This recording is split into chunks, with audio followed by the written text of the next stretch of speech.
নেইমারের নাম ঘোষণা হতে উল্লাসে ফেটে পড়ে গোটা হল, ওঠে স্লোগান। আবেগের স্রোতে বাধ্য হয়ে কার্লো আনসালতিও টানতে হয় খানিকটা। এই মুহূর্তের জন্য নেইমার তো বটেই, তার ভক্তদের জন্য ছিল দীর্ঘ প্রতীক্ষা।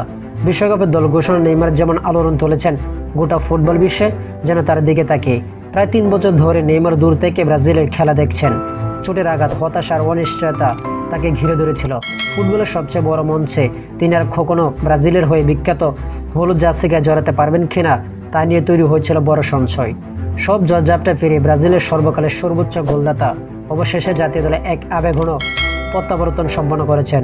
2026 ফিফা বিশ্বকাপের জন্য ঘোষিত ব্রাজিলের 26 সদস্যের দলে নিজের জায়গা করে নিয়েছেন এই তারকা। এটি হতে যাচ্ছে নেইমারের 4র্থ বিশ্বকাপ। তবে তার ফেরার এই পথটা মোটেও সহজ ছিল না। সবকিছু ওলটপালট হয়ে গিয়েছিল মন্টিভিডিওতে উরুগুয়ের বিপক্ষে বিশ্বকাপ বাছাই পর্বের ম্যাচে। ব্রাজিলের সেই ম্যাচে 2-0 গোলে হেরেছিল। তবে সেই হারের চেয়ে বড় আঘাত হয়ে আসে নেইমারের চোট। বাম হাঁটু ক্রুসিয়েট লিগামেন্ট মেনিস্কার ছিঁড়ে যাওয়ায় চোখে জল নিয়ে মাঠ ছাড়েন তিনি। সেই সময় আল হিলালের হয়ে খেলেছিলেন নেইমার। এই চোট তাকে 2024 কোপা আমেরিকা থেকে ছিটকে দেয় এবং তার আন্তর্জাতিক ক্যারিয়ারকে হুমকির মুখে ফেলে দেয়। মাঠে লড়াই ফিরতে তার সময় লাগে দীর্ঘ 370 দিন।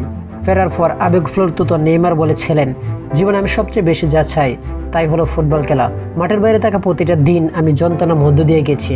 2025 সালে জানুয়ারি নেইমারে এমন এক সিদ্ধান্ত নেন যা তার ক্যারিয়ারের মোড় ঘুরিয়ে দেয়। তিনি ফিরে আসেন শৈশবের ক্লাব সান্তোসের এফসিতে।